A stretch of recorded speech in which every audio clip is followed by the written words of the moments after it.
there, tech leaders. Welcome to Control-Alt-Delete with Lisa Duerre Live. I'm Lisa Duerre, your guide through the ever-evolving landscape of leadership in tech. We're breaking down barriers and bringing our community together in real time. So whether you're tuning in from the comfort of your office chair or catching the replay later, please know that your voice matters. Speaking of voices, that's what firm leadership is all about. Listening, inviting wisdom, and embracing the collective intelligence of our teams. Because let's face it, no one leader has all the answers. And that's where you come in. As we dive into today's discussion, please be an active participant. Drop your thoughts, questions, and insights into the comments below. This isn't just my podcast, it's ours. Together, we're rebooting Leadership Drive. And before we kick things off, I'd like to mention that this podcast and live stream experience is brought to you by RLD Group. As your host and the CEO of RLD Group, I'm grateful for the opportunity to collaborate and bring in this podcast to life. Together, we're committed to empowering organizations, teams, and leaders like you, and your engagement in this conversation is invaluable. So without further ado, let's jump into the conversation, get comfy, hit that subscribe button if you haven't already, and let's make some magic happen. Hello, everyone. Let's make some magic, shall we? Welcome to Control-Alt-Delete with Lisa Duerre. I'm your host, Lisa Duerre, and I'm very excited to be here today with you to talk about the topic of exhaustion at work, tired teams overcoming challenges. For those of you that are here with us live, if you want to drop in the chat, what's the reason you said yes to this topic? Why are you here today? And what do you hope to get out of the conversation around tired teams? I want to inform our conversation today with your voices as well. So drop that into chat. And let me go ahead and introduce our guests today. So I'm thrilled to bring back Alenka Znidarsic and Rachelle Niemann to the stage. They are collaborators with me at RLD Group, and they also have their own businesses. And I think that's one of the greatest gifts of talking about tired teams is how might we resource each other and collaborate so that it's not all on one person. Rachelle and Alenka, I'm so glad you're here. Thanks for being here. Yeah, thank you. I'm excited to be here. Thank you, Lisa and Rachelle, for this conversation. Oh my gosh, you are so welcome. And let's jump in. So let's throw a stat up here first, just to level set the playing field for all of us. We have a statistic here that I think you're not going to deny, but you're also going to be like, what? So 33% of US employees were engaged at work, according to a 2023 poll. The low well-being doesn't just drain performance, it costs national organizations $1.9 trillion in lost productivity. And this is from Gallup and WorkHuman. And the reason I want to start with this statistic is I think people are tired, people are exhausted, teams are just pushing through, and people aren't talking about this. So today we're going to talk about it, and not just talk about it, but we're going to bring to you some real life examples, some things you can actually practice right now in your world without it feeling like it's too much. So Rachelle, let me start with a question for you, if you don't mind. Sure. Let me just look at my notes here. So the thing I want to ask you about is, could you share a personal story where intuition played a pivotal role in leadership? And the reason I want to start with intuition is it's part of firm leadership, right? It's the I. And intuition is often missed when we're exhausted and we're overstressed. And I just really respect your opinion in this and the lived experience that you have. So would you mind sharing some insight on intuition and navigating this exhaustion we're all feeling? Yeah, absolutely. Intuition can be sort of hard to grasp sometimes, especially we're in such a brain-focused society, and it can be easy to lean into wanting our brain to have all of the answers without kind of listening to our own intuition. And I know I've struggled with that in the past, and especially when I'm exhausted, I kind of go into a state where my brain really wants to steer the ship and it tries to drive for certainty and tries to find quick and easy solutions when that isn't always the best case scenario. And I know now that when I am exhausted, I'm not very creative and I am challenged in brain thinking, even though my brain wants to be in charge. And so because of this self-awareness, I've learned to pause, kind of comfort my brain, let it know that it doesn't have to do all the work when I'm in that state, and kind of tune in so I can more deeply listen and hear my intuition. And that allows me to practice more intention and curiosity and openness. And a lot of times when I'm feeling tired, if I know I had a rough night of sleep before, I'm just not feeling my best, I'll try to allow for more time and space to process things, to get to more time, because it does take me more time to think things through and feel things through when I am in the state of exhaustion. And something that happened recently that I'll share, we did a co-creation event for the RLD Group collective, and the role I was invited into and leadership there was a little bit, beyond my comfort zone. And so my brain was really in its anxious tending state. And when I am in that state, I like to have all the answers and not bring other people's perspectives in. But there was one part of the event design that I really knew I needed help on. And I felt myself avoiding that topic when I was in a crucial meeting in this event design. And I paused and I breathed. And then my intuition kind of really pushed me. I do have an active intuition, luckily, but it felt like it really pushed me right to that spot. And I went there and I said, this is the part I'd really like your input on. And so when we take those moments to pause and slow down so that we can hear and pay attention to those nudges of our intuition, rather than the overactiveness of our brain, then magic can happen. And that event was highly elevated because of that person's input and perspectives in that part of the design. When you're talking about this, I think the thing that I really want to double click on was when you said that you were feeling resistance and stuck, but you wanted to solve a problem and you wanted to keep it to yourself. How cool that you had this knowing, what you're calling intuition, right? Like, I need to put this on the table. I need to bring it forward. It's going to be okay. I'm not going to be judged. It's all good, right? We can work together. And I think it's a reminder to me and everyone listening that sometimes you feel it in your body first, right? You feel a resistance, or you're just shutting down, or you're physically experiencing this exhaustion mindset, which is, it's all on me. I got to get it all done. So I really appreciate that reminder, Rachelle. And I wholeheartedly agree that the way you designed that experience for RLD Group was a game changer. And I'm so glad you listened to, sometimes people might call it your gut, but there was an inner knowing or inner feeling. And I think that's important in today's leadership realm, that we listen to ourselves, not just the thoughts, but what our body's telling us, right? Yeah, absolutely. Yeah, thank you. Alenka, I want to turn to you for a second, because one of the things that I know in firm leadership, when we talk about mindfulness, it's not as simple as go take a yoga class. That's not what mindfulness is when you think about leading in exhausting times and with teams that are just so fatigued from change.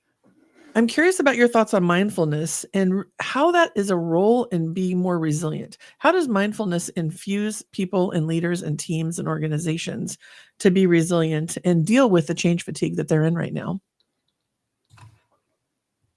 Oh, thank you, Lisa, for this challenging question. I am an engineer, and I work with engineers and tech, and the word mindfulness doesn't really click to them. Mm-hmm. Whenever you start talking to them about the mindfulness, they see it sometimes as a somehow of woo-woo word, buzzword that they don't really associate with it. However, it's so much brings so much value when the teams are exhausted. And what I see, it's really important to find the right wording first when you are a team leader or you are leader in an organization. Sometimes the word pausing, just pause, or intentional break really sounds better with the engineer. Mindfulness is something around intentional break that you are taking from your screen, from your work, and doing something else. And what I experience when I work with the organization in the market, it's really about bringing intentional practices in the work. One of the examples I experienced lately was in the coding software engineering company, when the engineers, they are tied with the project deadlines and continuous development circles. So they introduced mindful coding breaks. They didn't call it mindful coding breaks, just coding breaks.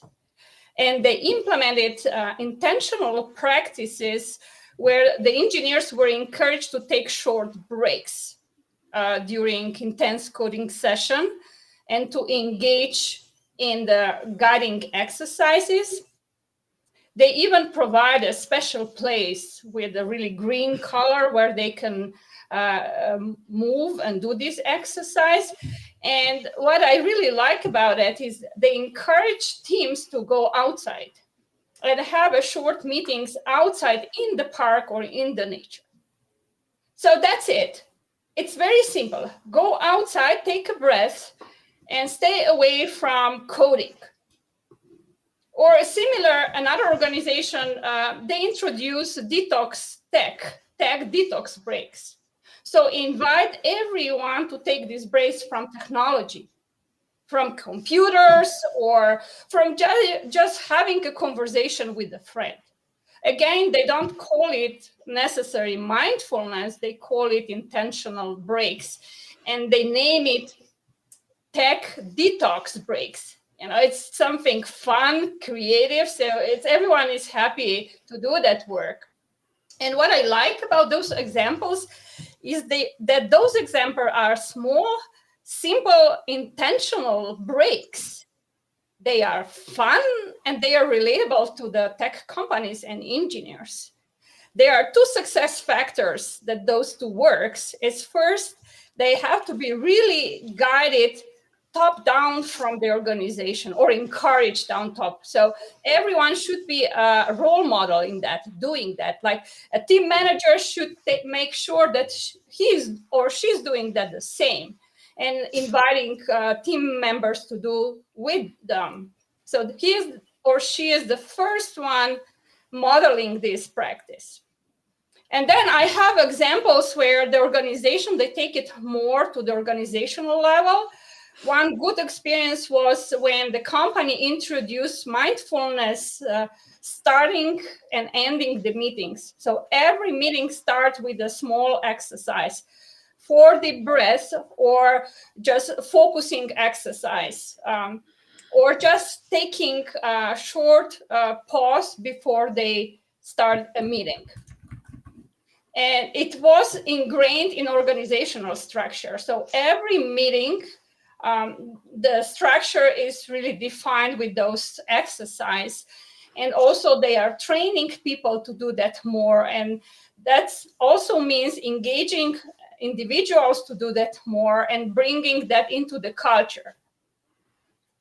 It's really important that those practices are starting by the leadership, and the leadership, it is a model for the employees in the organization.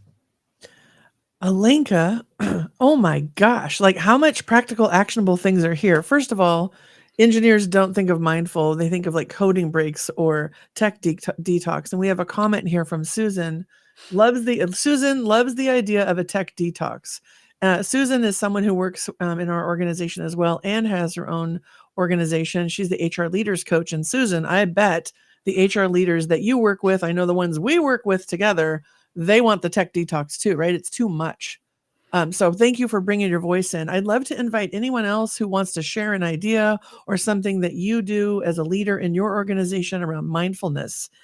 And while you're dropping those chats in here, because this is our podcast, right? Rachelle, I want to turn it to you for a second because, in firm leadership, we've got flexible, intuitive, resilient, and mindful, and they flow in and out together, right? As we're looking at how to navigate change fatigue and the exhaustion that everyone's feeling. And I think I want to ask you personally, because this is something I know near and dear to your heart. What do you do? What tips do you have around maintaining resiliency and flexibility amidst this change fatigue and exhausted state that most people are in? What are some tips you have? Yeah, I think part of it is that self-awareness of identifying when you do feel exhausted or overwhelmed or anxious, and just admitting. Part of my own practices of resilience and staying flexible are admitting that I am exhausted, I am tired, and things are going to take a little bit longer than they typically would. And like just admitting that can be such a help in me being able to show up, because when we are tired, when we are exhausted, we aren't as resilient and we aren't as flexible. It's just not as easy when we're in that state. And so a lot of times I have to invite myself to breathe and be really, really intentional about taking breaks to breathe, because I also forget to do that when I'm more tired than not. So breathing is a big one. Nice, long, deep breaths. I know I can just do 3 of them and get myself into a better state. Sometimes I'll put on like an instrumental binaural beats or something really calming. I do have an anxious tending brain, so something that will lower my frequency is something that is helpful to my nervous system. And so I'll put on some calming music or binaural beats, something that helps bring down my frequency from anxiety to a more steady state. And if I can, like I said earlier, I try to allow for more time and space to do things, to get things done, to think more thoroughly, and also remembering that I'm not alone. So, inviting other people's perspectives in and ensuring that what I'm bringing forward makes sense, because I know it may not be my best work when I'm in that exhausted state. And I think leaning into questions helps me find the flexibility as well, rather than seeking the answers. My brain is always trying to drive for certainty. So looking at questions rather than answers helps me bring that loop back to flexibility and resilience. But I'm also curious for you, Lisa, what shows up for you maintaining resilience and flexibility when you're leading your team and clients? Yeah, thanks, Rachelle. I really appreciate the concepts that you're talking about: self-awareness, taking the 3 deep breaths, remembering that you're exhausted, so asking for help or another second set of eyes. It inspires me. So for me, one of the things that is hard is even calling myself resilient. Like, even owning that title, like, as like, "Oh, I'm resilient today." No, I'm like, I got through the day, right? So I'm noticing more about the thoughts I'm having and the energy around them. And when I'm feeling closed down or stuck or judgy, I can be judgy, right? Or opinionated, strong opinions. The first thing I try and do is remember that that's probably an indicator that I'm not at my best. And so what might I do in that moment to simply open myself back up and get back into curiosity? One of my favorite books that really helps me stay in that is This Conversation's Worth Having. You could probably tell. I mean, everyone knows I talk about this all the time, but one of the things is, through an appreciative lens or a life generating lens, it's energizing for me. And I find it to be really, really helpful. What I'm noticing in our clients right now, and for those of you in the audience, chat in here too, but there is this extreme pressure for getting the work done with less resources and faster than ever before. And I can't believe I'm saying that, because I already know what this feels like, but it is exponentially pressure cooker. And even yesterday, in 2 different client calls I had, I think what we're doing in this exhausted state is forgetting how resilient we can be and what we can do. Like, it's almost like we give our power away or our thought process away, that it's just going to be this way. This is just how it has to be. And so when I find myself thinking like that, whether it's for myself or with a client, I try and remind myself that, is that really true? Is there another way to look at that? And so I work a lot on reframing my lens on which I'm looking at a problem, even to how might we turn this around or take it to a different level, or structuring my day. Sometimes I even look at, are my meetings energizing, and is there enough space in between them? So, Rachelle, I appreciate the question, really, very much, because I think we're all here with it. Let's see, Susan. Oh my gosh, thank you. So one of my clients hosts wellness days several times a year where they take the same day off. Oh, and they're sharing their results on Slack. Yeah. Yeah, I've seen this in some of our clients as well, Susan. Thank you for sharing that. Alenka or Rachelle, anything you want to comment on that? The combined wellness day. In my opinion, it works if you don't do the work and you're actually working on yourself that day. Like, don't give a wellness day and then expect people to check their emails. Right. But Rachelle, Alenka, comments on that? Thank you, Susan. I think it's brilliant. And I think part of what can get us in that habit of, or thinking of like it's always going to be this way, is we don't have that opportunity for a break. And we're just showing up day in and day out, doing the same thing over and over.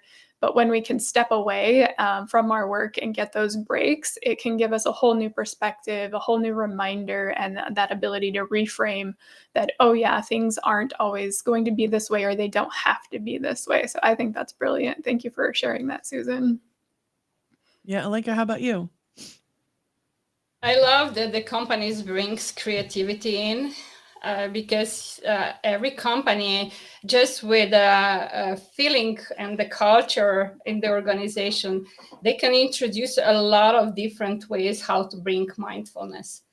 And intentionally, like I am in Colorado, and whenever it is a snow day, like the last 2 days, the kids, they stay at home, they play in the snow, they shut out the companies many times. You can see it as intentionally wellness day. Yesterday I was on the road and nobody was there, everybody was home. And the kids, I saw a lot of kids just being without technology playing outside. So it's a lot, many times being aware where you live and what are your opportunities for those activities and what is the culture. The culture is also very important when you think about what are the practices that you are introducing to the organization. Yeah, I love this so much, picturing all the kids playing in the snow, right? It's like, oh yeah, children remind us, play. Like play is being in your body and in the world, and actually will help you be more generative at work. So thank you for that. There's something that I was thinking about when you guys were talking. A couple of weeks ago, RLD Group did we called it Pause and Power Up. It was a burnout prevention workshop for HDI, the San Francisco Bay Area chapter. And then a few weeks before that, we did something for a sales team to kick off their new year, very similar, burnout prevention and well-being. And I'm so inspired by leaders that we're working with right now, because they're actually saying, hey, we need this. We need to talk about it. And so for the HDI chapter, we started off with, talk to us about stories of burnout. When have you experienced it? What did it look like? And in the tech company that we did the burnout prevention and well-being, we started off with, when are you at your best, and when are you at your least effective? And then we started as a team, as this group, with talking about, I show up closed, or I show up open, or I'm playful. And I just want to invite us all to just stay curious, to know that we know more than we think about what this exhaustion is doing to us. And you can tell what's happening. And if you are willing to open up even the conversation with your team, or a direct report, or a trusted colleague, what I know to be true is that when you feel less alone, you're usually less exhausted. So I just want to play with this for a minute here and see what comes to mind, Rachelle, when it comes to just connecting. And I know we talk about modeling, but this is literally like, hey, I'm not at my best today, and when I'd rather be here. Or our scavenger hunt experiences, or anything in between you've seen us do, you've done with us. What do you think is important to share in this conversation right now? One of the things that comes to me is, that not aloneness can make a huge difference. And just like the slightest little thing that you might hear a friend or a colleague or a group member say can change your perspective in an instant. I had an experience like that yesterday, and it changed my whole day. And also, I think giving ourselves time to reflect on questions.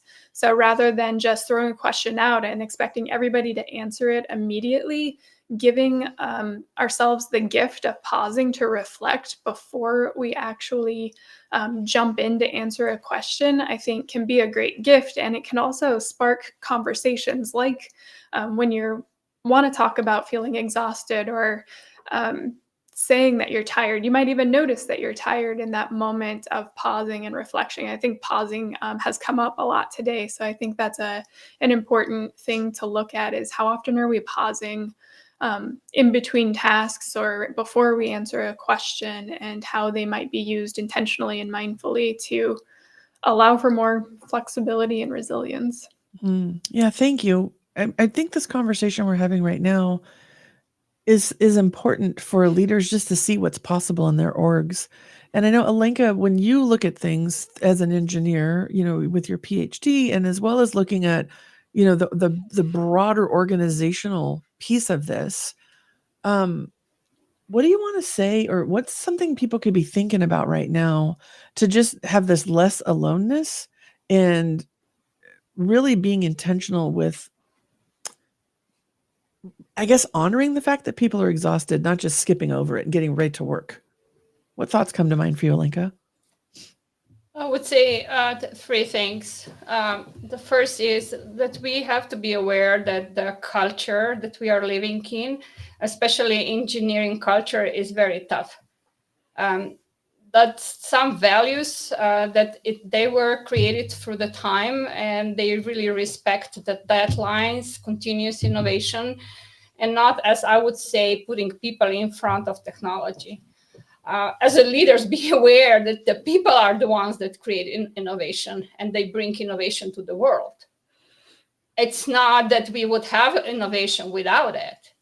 So we have to recognize first that the people are important, and that exhaustion is true. It's happening in that world.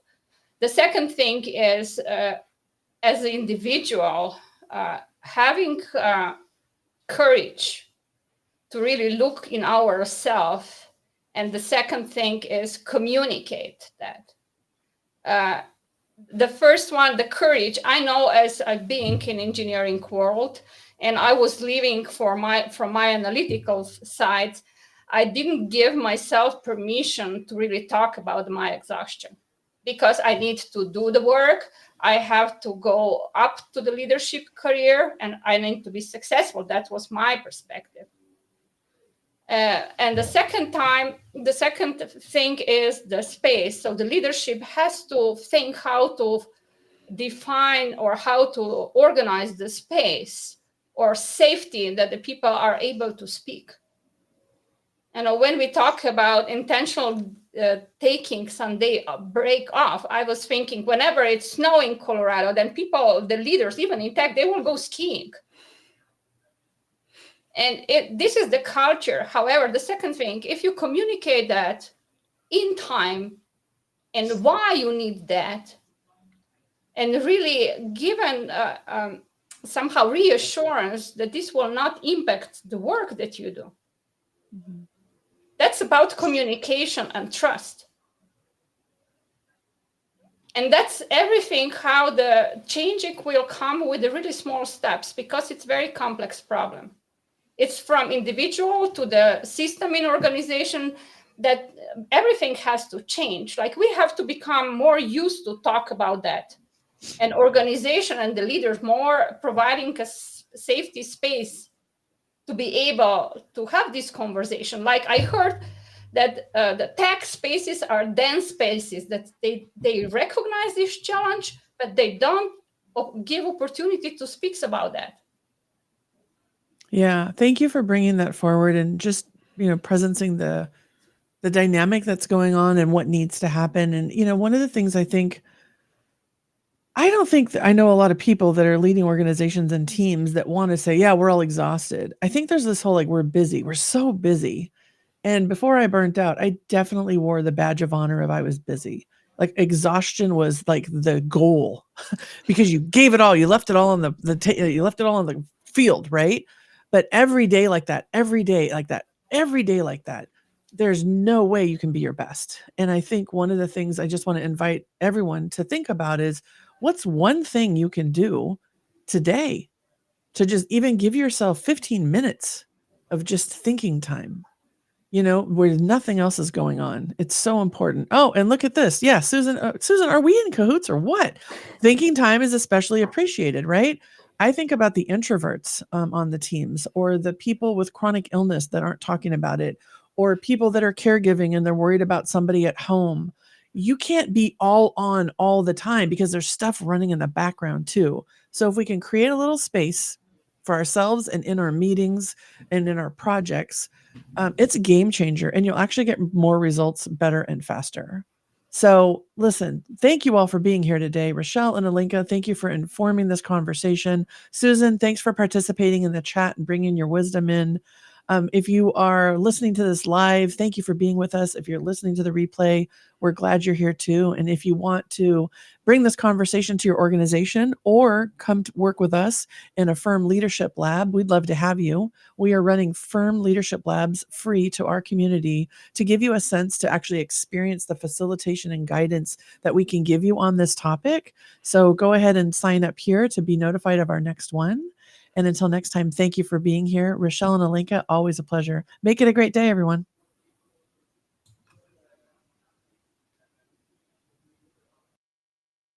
And that's a wrap, folks. Whether you're here with us live for the reboot or caught the replay to upgrade your leadership drive, I want to say a big thank you for being a part of this experience. Your input and energy are what keep us going strong. But hold on tight, this isn't where the journey ends. Let's keep the momentum going by sharing your thoughts in the comments, spreading the word on social media, or dropping me a message. I'm all ears and ready to connect. And hey, don't forget to hit that subscribe button or ring the bell so you don't miss our next episode. If today sparked something for you, your likes and comments mean the world. They help us reach more leaders like yourself and prevent burnout. Together, we're not just leaders, we're firm leaders, upgrading our drive and rebooting our leadership game one episode at a time. Oh, and one more thing. If you're interested in bringing this valuable discussion to your teams or organization, RLD Group is here to lend a hand. Reach out via LinkedIn or email hello@rldgroupllc.com. We'd love to chat. Until next time, this is Lisa Duerre signing off with a virtual high five and or a virtual fist bump, whatever you choose. Make it a great day, everyone.